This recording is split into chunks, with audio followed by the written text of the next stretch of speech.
แสงอรุณได้มาพบกับครูบาอาจารย์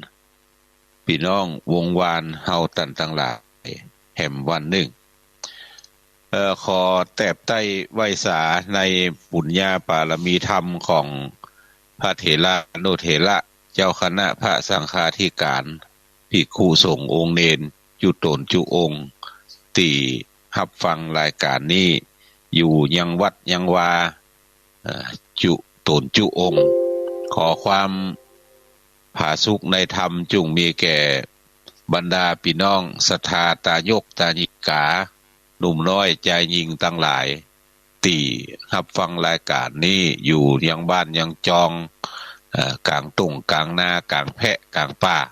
ที่เปิดวิทยุรับฟังรายการนี้อยู่จู้ผู้นายคนวันนี้เฮาปะกันวันศุกร์ที่1มีนาคมว่าแบบเดือนที่3ของปี2567ท่านทั้งหลายผ่านมาได้2เดือนเข้าเดือนที่3วันนี้ก็ตรงกับเดือน5เหนือแฮม6ค่ำเดือน5เหนือแฮม6ค่ำลองก้องแกงวันผูกวันฮือก็จะ6เป็ง7เป็งแถมโอ้เรียกก็จะเข้าวาสาแถมจะได้เห็นก็ดีเฮาท่านทั้งหลายที่เป็นเจ้าพุทธก็คือทำตามประเพณีนิยมยามนี้ก็เป็นยามปล่อยหลวงปล่อยลามที่จะกินจะตานสิ่งปลูกสร้างได้ปกสร้างห้างแปลงมาหลายปีดีดักก็ออกแรงแห่งไข่มาก็จะปล่อยกันไผใกล้ทั้งใดมีงานทั้งใดก็ไปร่วมกินหอมตาลตามกำลังทรัพย์ที่เฮาวักมาหาได้ก็เนื้อหาสาระของพระธรรมเทศนาที่ได้เทศน์ไปเมื่อสุกก่อนสุกแล้วนี่บัดตันได้เทศน์สักกรรมเพราะว่าเมื่อเจ้าก็มีภารกิจที่วัดดอยจอมแจ้งขวายมาแถมน้อยก็ปุ่นเอาไปแม่ห้องสอน ไปโรงเรียนบ้านเมฆกวางใต้ซึ่งเป็นห้องเรียนของโรงเรียนบ้านห้วยเพิ่งที่แม่ห้องสอนเวลาน้อยไปทำกิจกรรมพุ่นก็เดียวก็จะได้รายการจะมาอู้เอาท่านทั้งหลายได้ฟังในเนื้อหาสาระของพระธรรมเทศนานั่นก็นางยักษ์ขีนีก็จะเอาพระราชามาเป็นสามีให้ได้ก็ได้อู้ได้จ่าได้ตกลงกันที่เรียบร้อยว่าจะไปบ้านไปจองไปอยู่กินกับด้วยกันในเนื้อหาสาระของพระธรรมเทศนาเรื่องสุริยวงศ์ไก่สอนผูกที่1ก็สุกแล้วบ่ได้เทศอย่างว่านะมาเทศสุกนี่เป็นผูกท่อน2ต่อไปแถมเรื่องราวจะเป็นจะได้ก็ขอ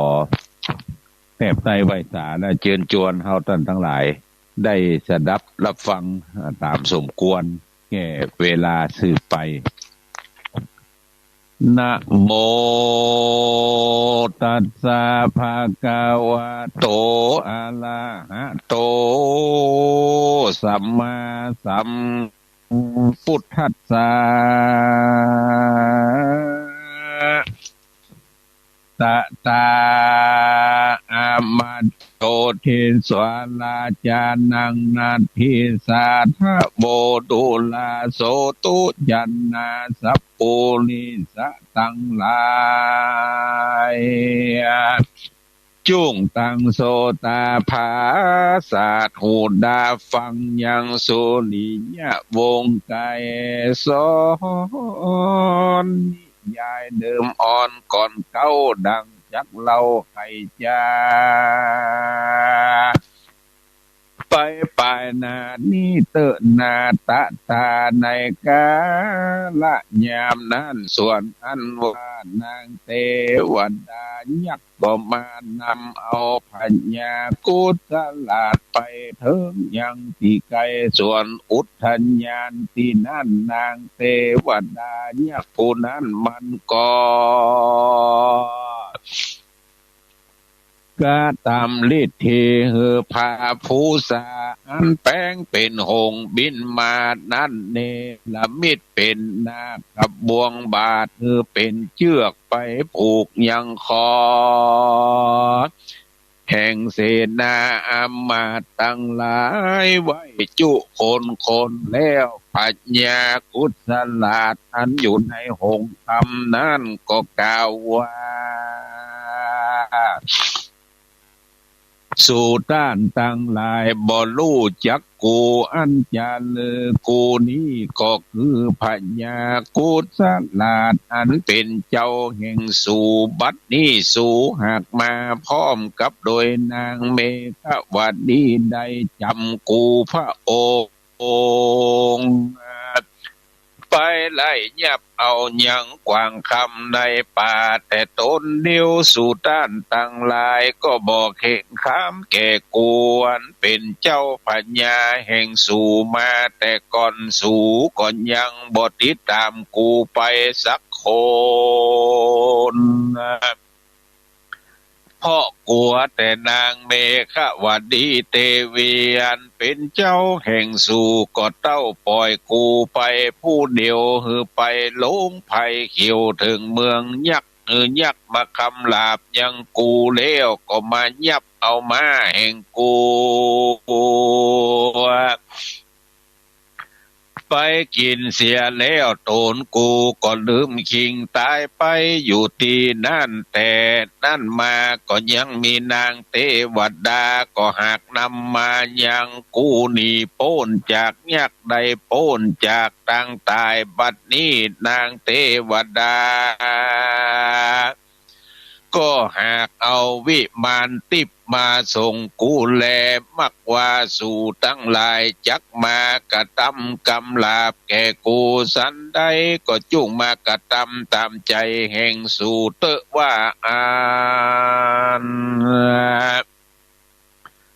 ยามนั้นนางเมฆวดีเตวีพร้อมโดยเสนาและอำมาตย์เขาก็เอากันร้องให้ศพเศร้าตาวลงเขาก็กลัวตายมากนักก็ยิ่งกล่าวว่าข้าแด่มหาราชเจ้า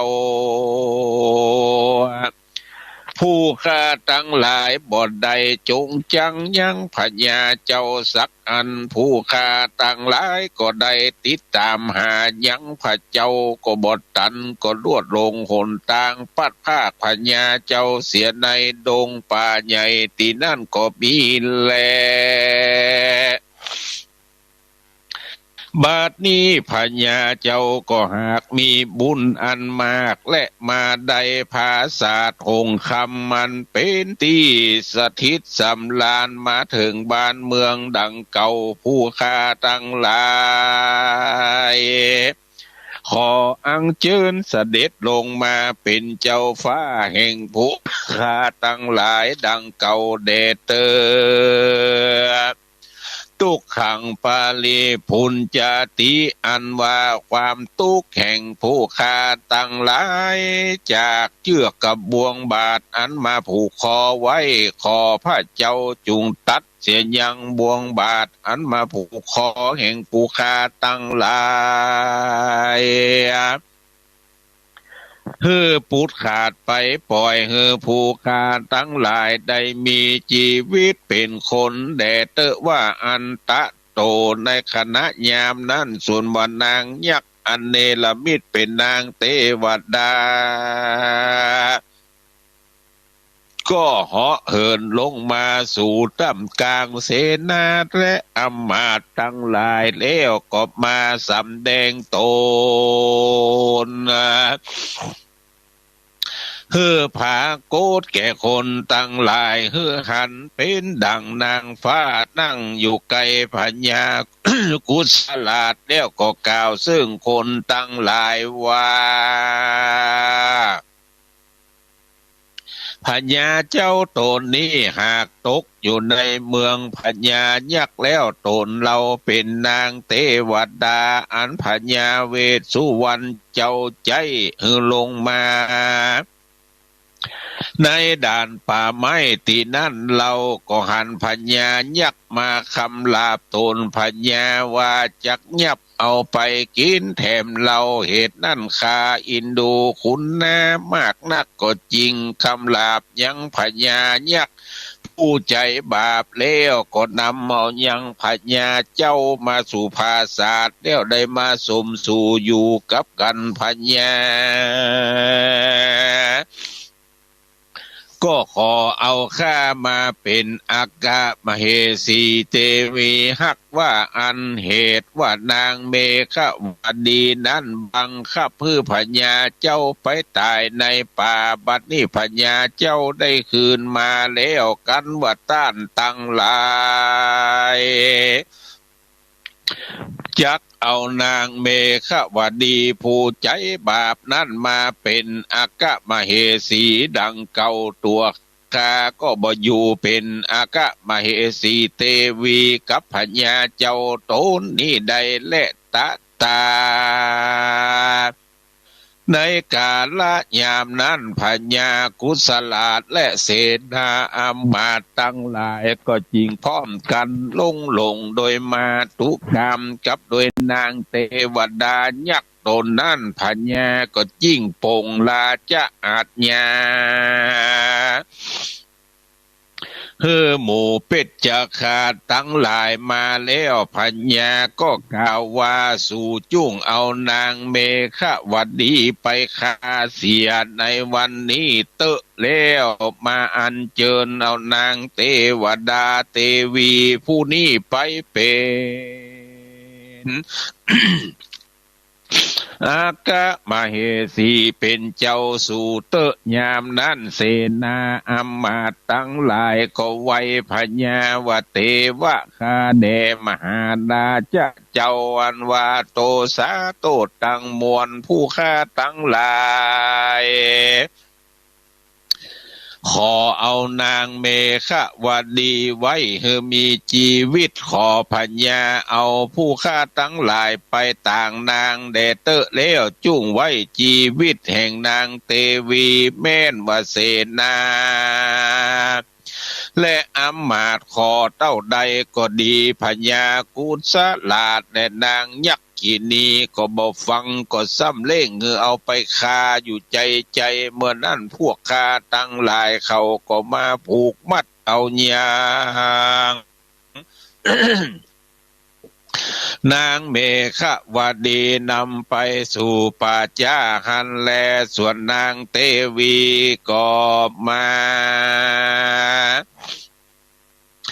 โพมานาสาร้องไห้เพราะว่าตกใจกลัวมากนักเมื่อนั้นนางนาสนมตั้งหลายก็มาเกิดโกลาหลล่ำให้ไปมาเพราะลักนางเมฆวดีเป็นเจ้า อันหาโทษบอดใดอันเขาจักเอาไปฆ่านั่นจะเล็ดนาส่วนว่าพระพี่เลี้ยงแห่งเจ้าสุริยะวงศ์กุมารก็ไปบอกเหตุการณ์แก่เจ้า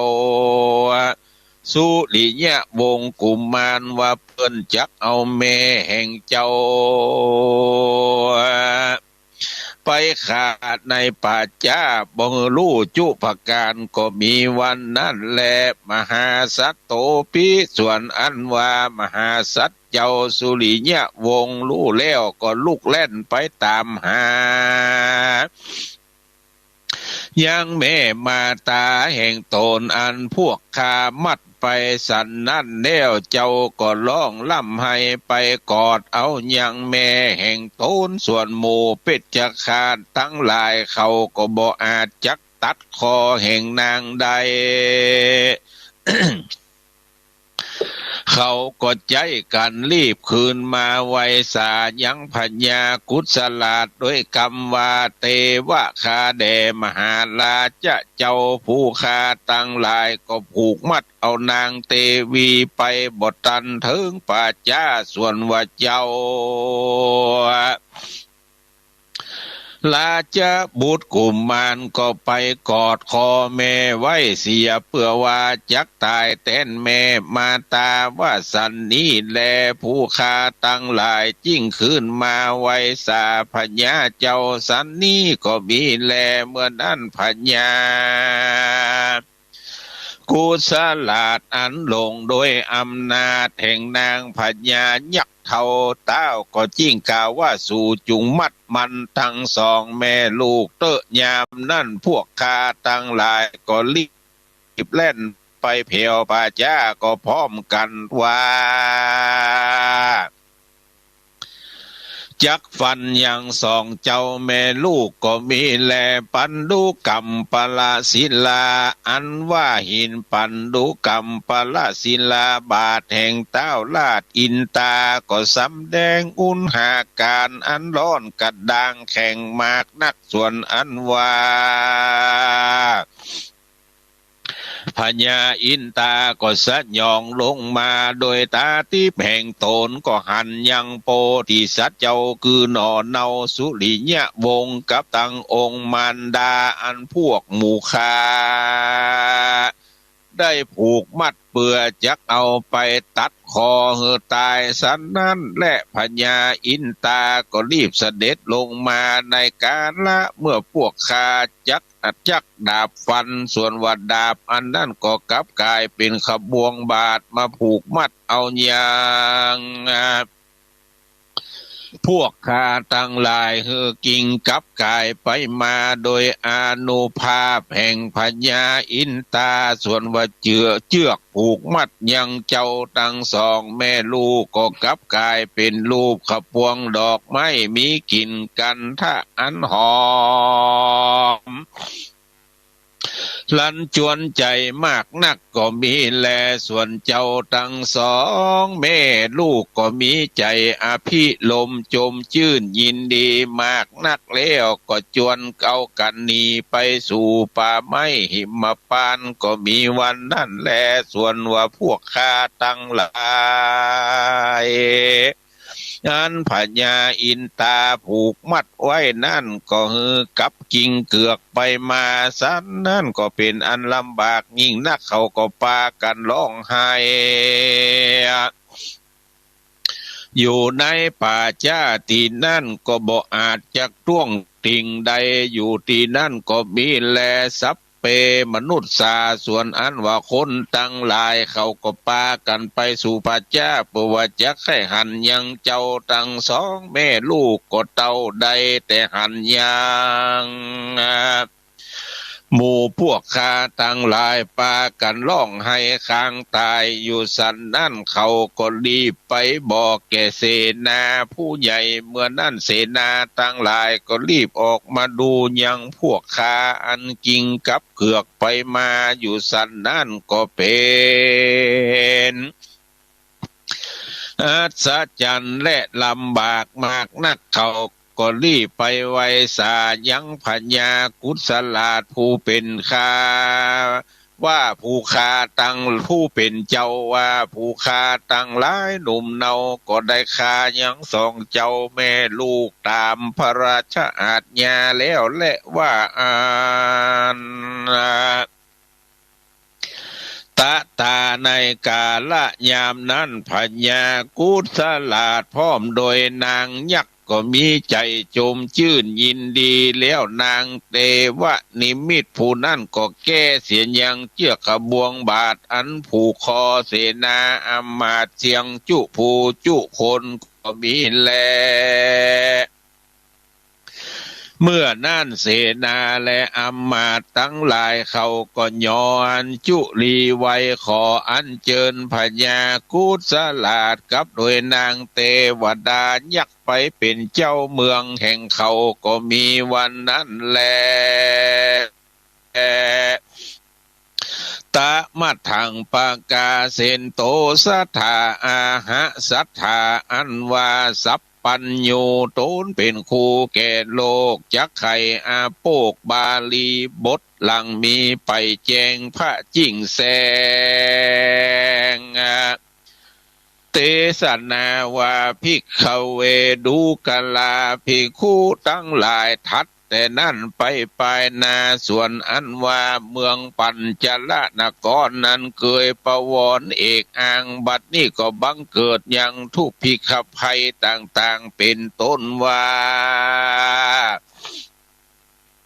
ฟ้าฝนเข้ากาในนาก็บ่วุฒิจำเริญเหมือนดังเมื่อก่อนแม้นว่าฝูงสัตว์ตั้งหลายก็บ่มีความสุขสำราญบานใจเหมือนแต่ก่อนหนหลังเมืองปัญจลนคร เป็นอันมองบ่สมฤทธิดังแต่ก่อนนั่นและแม่นวัดนางเตปะมเหสีหมู่คาน้อยตั้งหลายเขาก็ตำก้อยน้อยใจซบเศร้าเงาบ่อยอยู่เหตุว่าเขากึดตึงหายังเจ้าตนชื่อว่าสุริยะวงศ์เป็นนางเมฆวดีเตวีอันใดหนีไปสู่ป่าโดยอันหาโทษบ่ใดบัดนี้เขาจักใดเจ้าลาจะบุตรที่ไหนมาเป็นเจ้าสืบแทนเมืองเหมือนดังเจ้าแห่งเราอันนี้หายไปนี่จาคนตั้งหลายเขาก็ล่ำเปิงสันนี่อยู่จุวันก็มีแลพิกขเวดูกันลาภิกขุตั้งหลายปา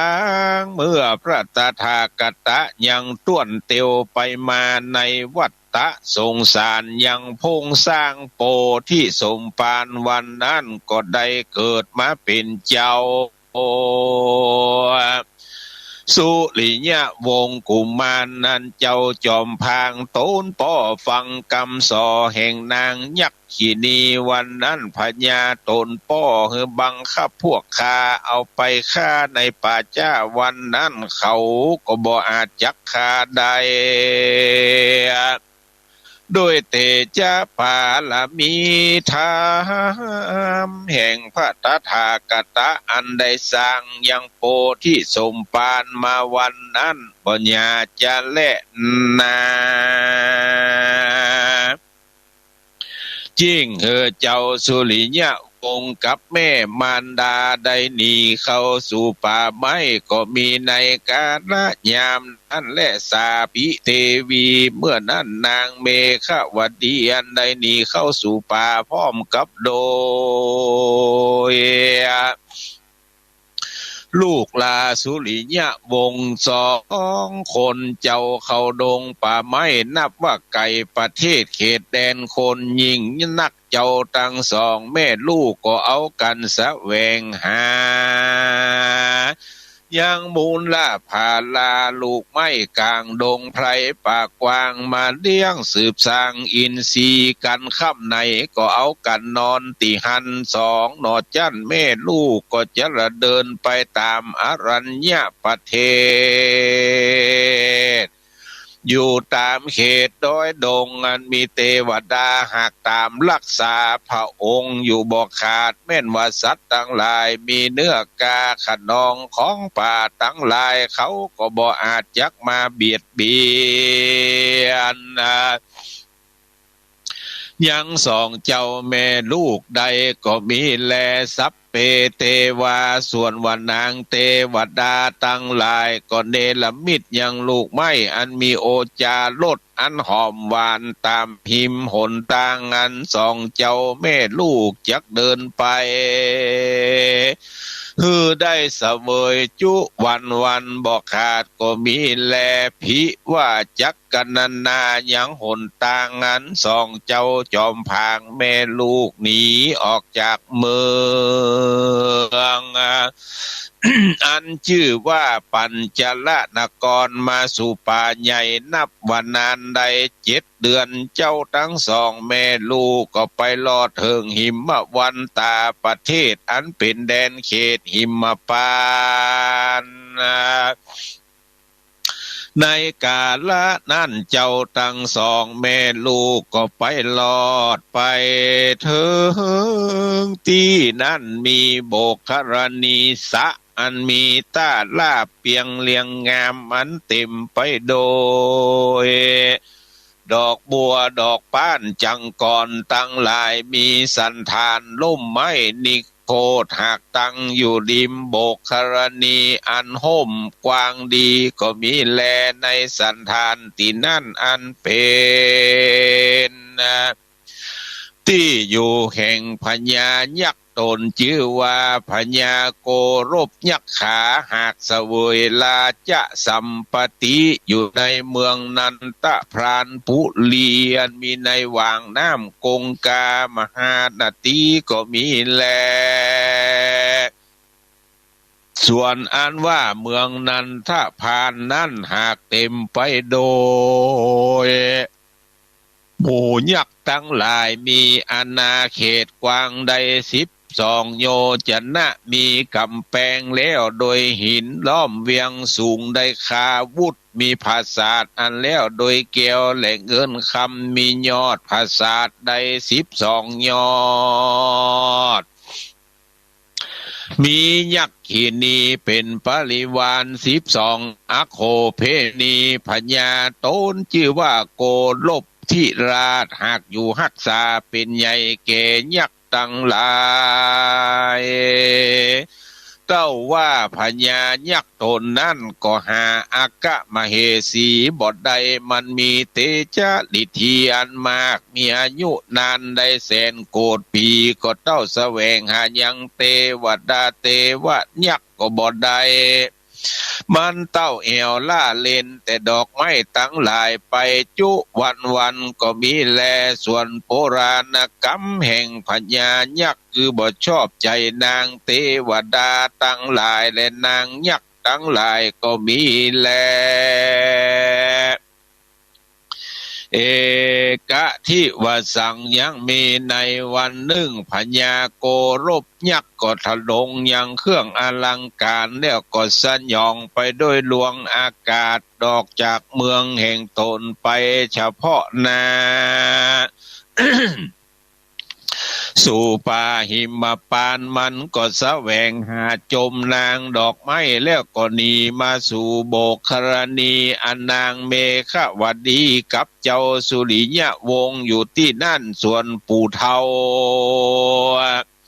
อันเป็นยักษ์มันก็หันยัง2 เจ้าแม่ลูกมีลักษณะอันงามมันก็กระดิ่งในใจ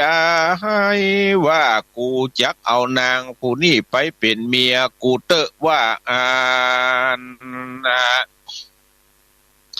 ยามนั้นมันก็สวัสดียายมนกล่อมเฮอเจ้าอ่อนตั้ง2 แม่ลูกลับไปในที่พื้นต้นไม้ที่นั่นแล้วพญายักษ์ก็เข้าไปใกล้นางแล้วก็แก้ยังโมนนางเมฆวดีเตวีสะดุ้งตื่นมาจื่นก็มีแลสาเตวีเมื่อนางเตวีหันยังผู้เฒ่ายักษ์ก็มากำแขนแห่งนางก็เกิดความกลัวมีต้นอันสันละสายก็มีแลพญายักษ์ก็จิ้งกล่าวว่านางมาแต่เด่นใดจาสามีกาอันว่าผัวแห่งนางไปในเสียนี่จาว่าอันเมื่อนั้นนางเมฆวดีเตวีก็กล่าวแก่ยักษ์ว่าข้าหากเป็นเจ้ามนุษย์โลกอยู่ในเมืองปัญจลนครในเมืองก็อึบแยกกันเขาผู้ฆ่าทั้ง2 ผัวเมียพร้อมลูกเต่าก็ปากันเข้ามาหากินยังหัวมันลูกไม่เป็นอาหารบัดนี้ผัวแห่งข้าไปลาแสวงหายังหัวมันลูกไม่ยังไปตัดมาละผู้ค้ากับลูกเต่าได้ยั่งอยู่ที่นี่ก่อนแลยามนั้นพญายักษ์ก็จิ้งกล่าวว่าพัดเตดูกะลานางบัดนี้ผัวแห่งนางก็หากตายเสียแล้วและนางก็จุ่งมา ไปกับเรามักว่าเราจักเอานางไปเป็นอากะมเหสีเทวีอยู่สะเวยกับมาปีส่วนว่าลูกแห่งนางจุงละไว้หันอยู่นี่เตอะเหมือนนางเทวีก็ข้าเอาบอว่าข้าบ่อาจจักละลูกแห่งข้าไว้ใดฮือลูกนอไทยอยู่ตนเดียวและว่าอันแม่นว่าพญายักษ์ว่า2-3ตีนางเทวีก็ว่าบ่ไปบ่ไปมีน้ำตาไหลบอกขาดนานางก็มีอาการอันกลัวมากนักก็มีวันนั้นแหละโสยโคเมื่อนั้นพญายักษ์ก็มากำลาเพื่อนางนาดปล่อยวางเสียด้วยคำว่ามึงจุ้งปล่อยละวางผีว่าบ่วางก็จักฆ่ามึงและลูกตายเสียแล้วกลางป่าไม้เสียงคำรามแห่งยักษ์นั้นก็ดังเหมือนดังฟ้าจักรพานั่นแหละนางเทวีก็ตกใจกับป่ามีใจอันกลัวก็ย่อมือใส่หัวกายเกาลูกเตาองค์คำส่วนยักษ์อาธรรมบาปกาก็รีบว่ายนามาเอากาสาพาตุ้มมาปกหอบเอานางไปย้อนว่ากำปลายหลังมาจอดนางแก้วยอดยิ่งมรณาเพราะลักบุตรตาลูกเตาพญายักษ์เทาหักปอกเอาขึ้นมานางกัญญาแก้วกิ่งปู่ยักษ์ก็วิ่งป่าไปนางมีใจดังจักขาดเพราะได้พรากลูกน้อยคือยอดซอยสุริยะวงศ์ยักษ์ก็ไปลอดโค้งเขตสู่ประเทศนันทรพานันทพานก็มีวันนั้นแลตามาถังปากาเซนโตสัทธาอาหะสัทธาอันวาสัพพัญญูตนเป็นคู่แก่โลกยักษ์ไข่อาโภคบาลีบทหลังมีไปแจงพระจิ้งแสง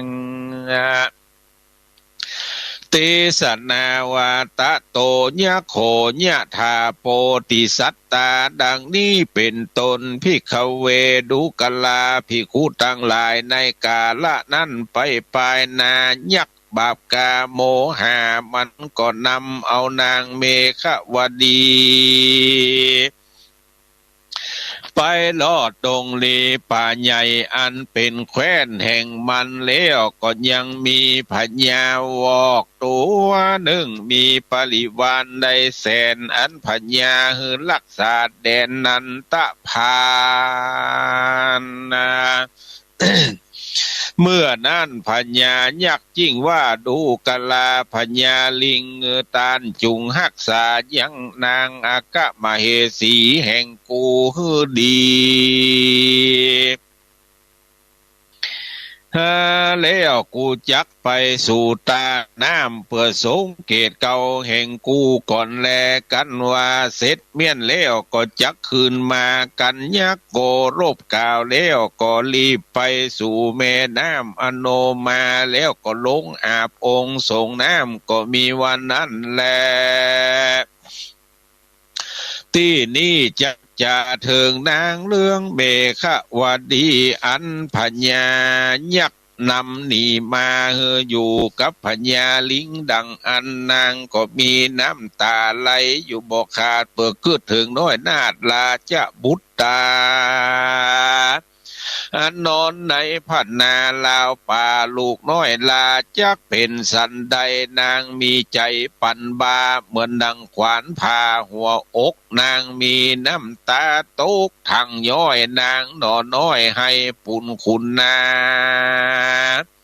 ให้หาพุทธาเจ้าแม่ตุกแต่ก่อนกวนตายส่วนหมู่ข้าตั้งหลายจักลากเอาสองลาออกจากเวียงใจจุจอดในเพียวลอดเขาก็มาตอดตนตายเขาตั้งหลายก็บอกข้าใดจักส่งให้เจริญเดินมาถึงลูกค้าป่าไม้ผ้าแก่นไทย เตรียมแฝงแม่เกยเป่าแป้งลูกน้อยแม่เคยเจ้าน้อยเอานอนตามดงดอนป่าไม้แสนตุกใจตามติดมาปองปิกุลาเธอได้พัดภาคเมืองมาย้อนนางกาลกินีแม่เลี้ยงมาส่อเสียมขัญญาตนพ่อก็บอกพิจารณาจานเขียนจาฝูงคนนาพวกข้าเอาไปสู่ป่าจ้าว่าจักฟันสมบัติตันแสนโกดบ่ไล่โหดสักอันโอยนอ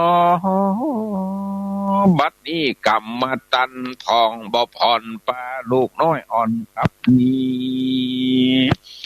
มาอยู่ที่นี่ป่าไม้พร่ำวันใด7 เดือนบ่มีภัยยามาเบือนมาถูกสองแม่ลูกนอดดาวได้ภาคดาวเดินมาก้อยสะแวงหากินนอนเหนือดินแกมฝุ่นแกมยาน้ำฝนน้ำฟ้าหลั่งลงหำพื้นแผ่รำเอาตากอดทุกยากตามกรรมเวรบัดนี้พี่เข็นปู่เฒ่าได้อุ้มลูกเอามาเดินป่าเหินละบุตตาลูกน้อยเฮืออยู่ข้าพ้อยตนเดียวในภัยเขียวป่ากว้างมีตังแรดจ้างเสือสิงมีตังกระติงและโค้งแผ่วงูงอดเหี่ยวอยู่ดงดำอย่ามากระตำแก่ลูกตาขอ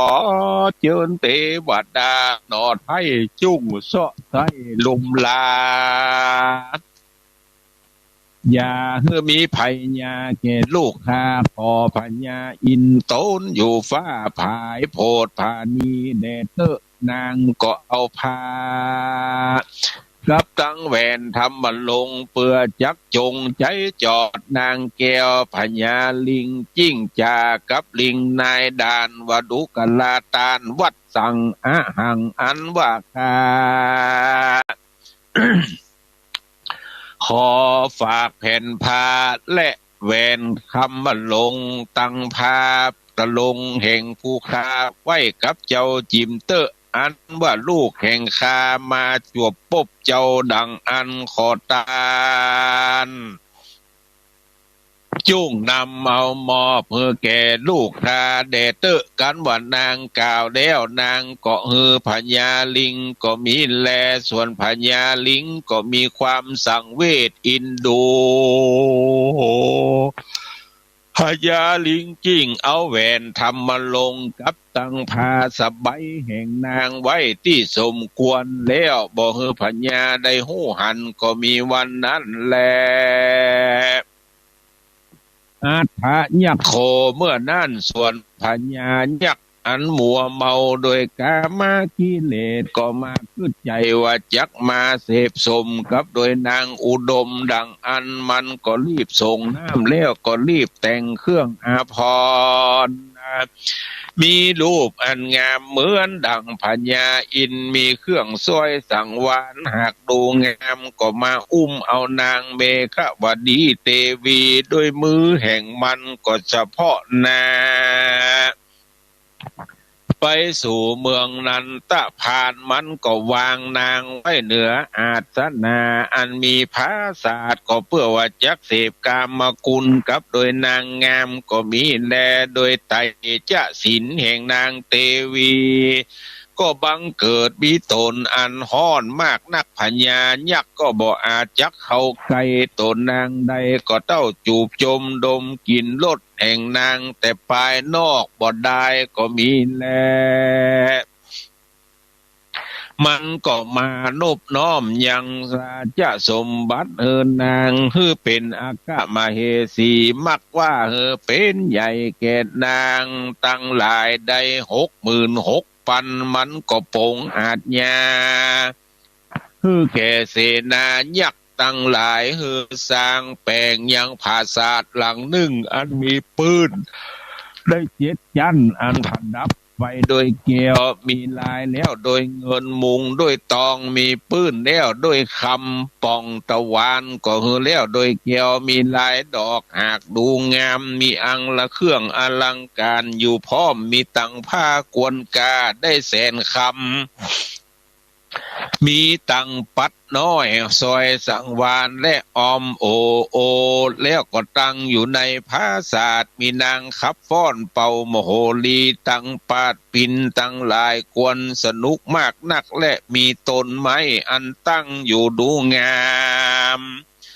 เป็นภาษาอันกวนละเมามากนักพญายักษ์ก็เฮือจตุลงกะเสนาเฮือรักษาปายนอกบ่เฮือนางมีกรรมโศกเศร้าโศกาพญาก็เว้นภาษาเฮือนาง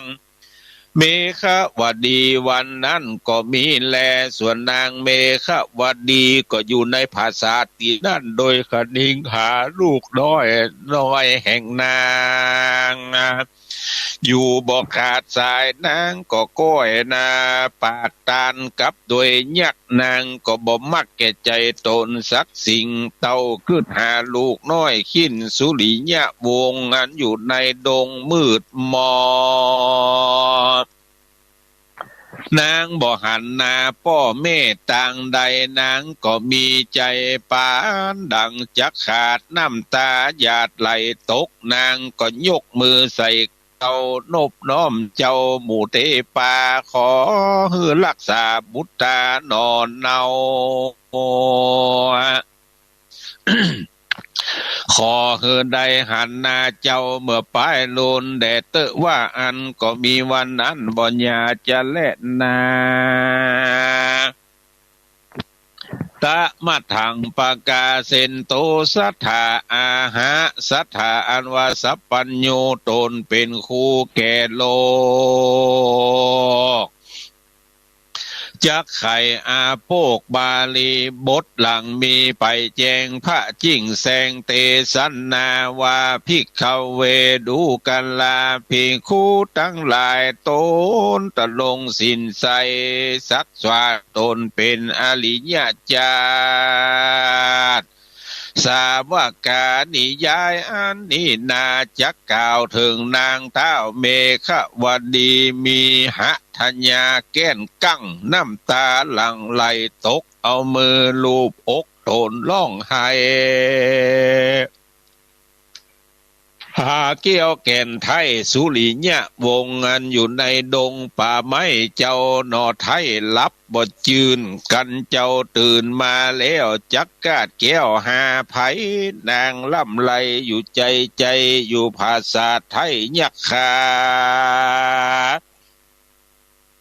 อันมีอาณาเมืองเมธอันเป็นเจ้าวิเศษแก่ยักษ์ขาอดเย็นจาก้อยปากโดยหากกลัวมันก้อยอดอยู่ในโรงกันตั้งลำบากกำจะแล้วหากตามมาคือได้ปัดพรากบุตรลูกเต่าพญายักษ์เท่าบริษัทต่างปัดกันมาปากันมาเวทล้อมในภาษาต้องเมืองนันทพามก็มีวันนั่นแลตีนี่จักจะถึงยังบุญเรืองหนอเต้าคือว่าเจ้าสุริยะวงศ์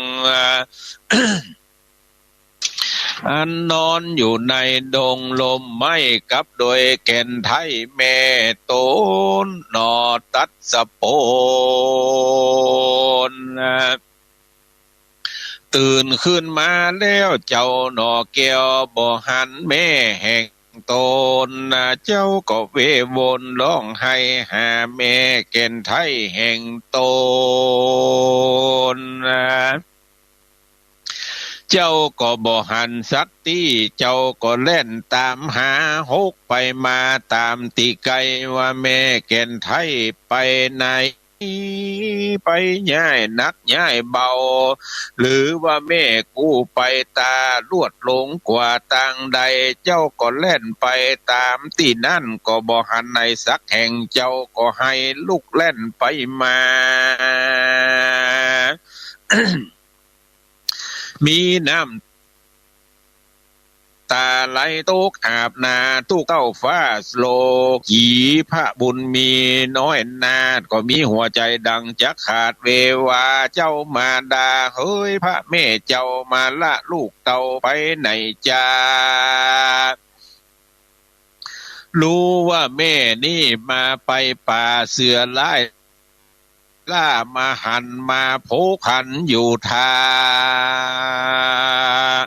แล้วกล้าว่าเอาแม่ไปกินหรือว่าแม่ผู้มินไปพิธีผีเงือกว่ากวาดเอาไปหรือว่ายักจังไรเพศกาผีหยาบจ้าเอาแม่มารดาไปมาลากเอาสายใจแม่ไปจ่าเจ้าสุริยะวงศาล่องให้หาเกี่ยวแก่นไทยมาตาพอจักดาทิ้งตายก็มีวันนั้นแลสาปิเทวาส่วนอันว่าเทวดาตั้งหลายเขาก็เอากันมายายเวทเฝ้าเทวดาหากเป่าเจ้าเฮือขึ้นมาเจ้าก็มีน้ำตาอาบนา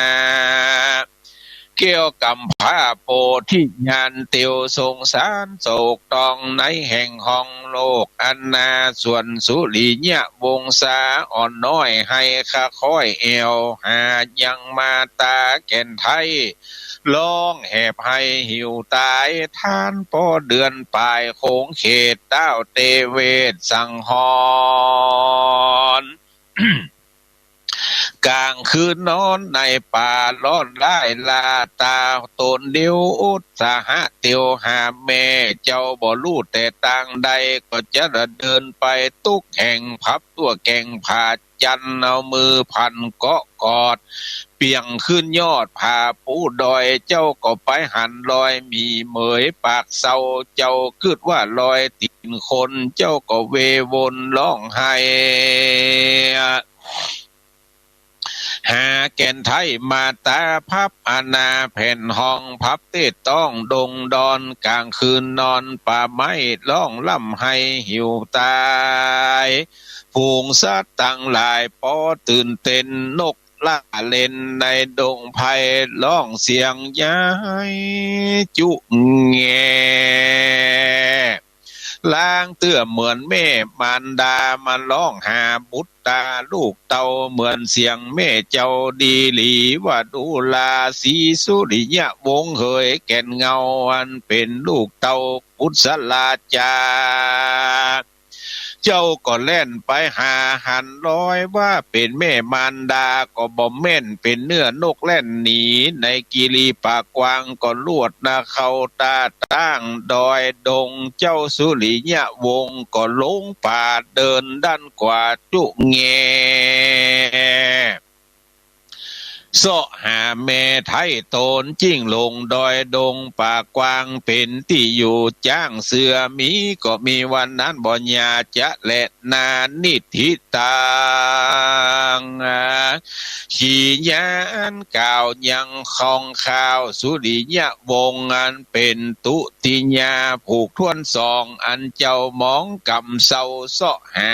แม่ออกเจ้ามารดาก็ลวดลงป่ามักกาตั้งป่ามาป่าไม้อันเจ้าหนอไทยสุริยะวงศาจักเป็นสันใดจาเมื่อนาจุงอดทอมทาฟังไปผูกสองไข่เต้าอีจาเต้านี้ก็บังโกมโสมเลศสเดท่านพี่น้องศรัทธาพุทธบริษัททั้งหลายก็ได้ฟังพระธรรมเทศนา เรื่องสุริยะวงศ์ไก่สอนผูกทวนสองเป็นที่บัวละมวนลงไปตามกาลเวลาวันนี้ซุ่มเสียงอาจจะบอกเข้าตี้เข้าตางเพราะว่าอากาศร้อนหนาวเมื่อคืนก็เปิดหน้าต่างไข่ป้องเอาไว้แจ้งมาเป็นวัดเป็นไอเสียงก็รูดไหลบังคับเสียงตัวเก่ายังบ่ได้แต้เตื้อแต่ก็พยายามเตดคือได้ ตามตำนองที่ได้ห้ามเฮียนมาให้ท่านทั้งหลายได้ฟัง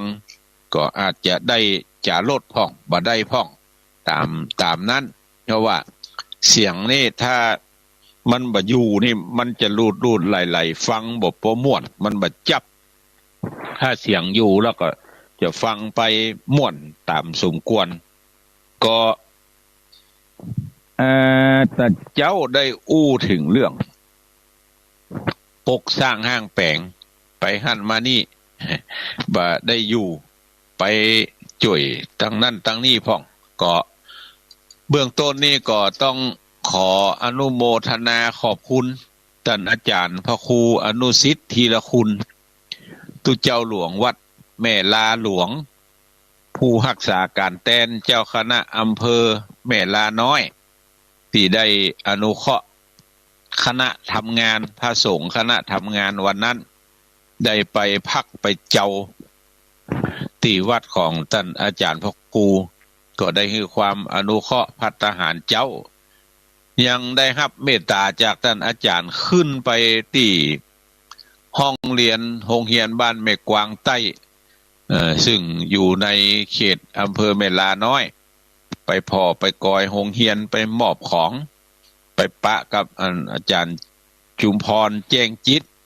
ผู้อำนวยการโรงเรียนบ้านห้วยเพิ่งซึ่งเป็นผู้อำนวยการโรงเรียนบ้านห้วยเพิ่งแล้วก็แม่กวางใต้แม่สะกึด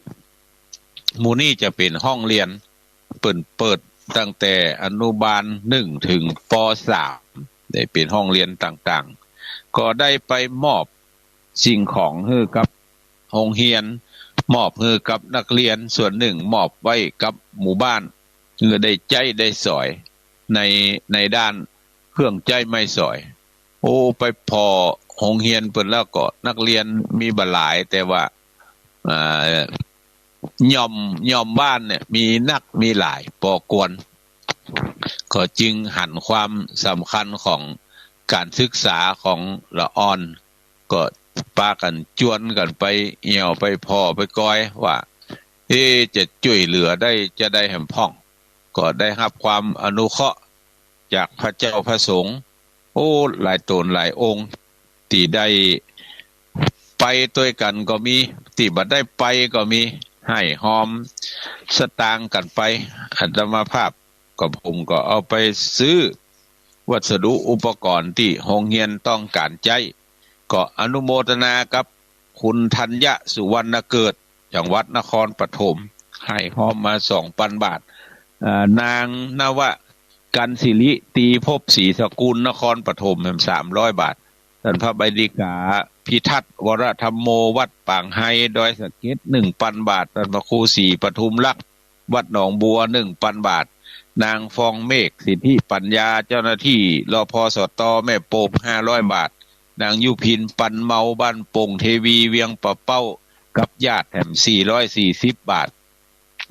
อาจารย์พิกุลวงเกียรติบ้านเมตตาแถม500 บาทครอบครัวปอภัยรัฐธาตุอินจันทร์ล้านแบ่งปันฟาร์มเป็นเจ้าภาพ